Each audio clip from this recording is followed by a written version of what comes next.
IMD દ્વારા જે forecast issue કરવામાં આવ્યા છે, અમે આપણા ગઈકાલે ઓરેન્જ ઝોનમાં હતા, આજે પણ 2 દિવસ પહેલા આપણે રેડ ઝોનમાં પણ હતા, આજે ઓરેન્જ ઝોનમાં છીએ.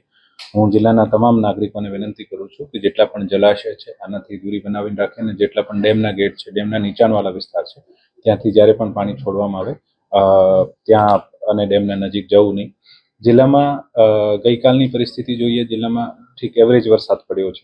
લગભગ દરેક તાલુકામાં સારું વરસાદ પડ્યો છે. રાજકોટ તાલુકામાં 60 mm જેવો વરસાદ પડ્યો છે. આપણે જિલ્લામાં અત્યાર સુધીમાં 464 mm જેવો વરસાદ થઈ ગયો છે. એવરેજ 550 થી 600 mm ના વચ્ચે થાય છે, જો લગભગ 80-85% આપણે વરસાદ જે છે આ પડી ગયું છે.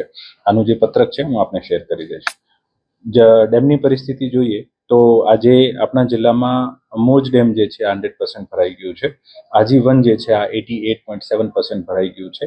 આજી 3 જે છે આ 96% ભરાઈ ગયું છે. ન્યારી 2 છે 100% ભરાઈ ગયું છે. લાલપરી જે છે 100% ભરાઈ ગયું છે. અને ભાદર 2 જે મોટો ડેમ છે આ 74-75% ભરાઈ ગયું છે. આમ જિલ્લામાં ટોટલ ડેમ્સ જે છે આપણા 27 ડેમ છે, આમાં ટોટલ 67% ભરાઈ ગયા છે.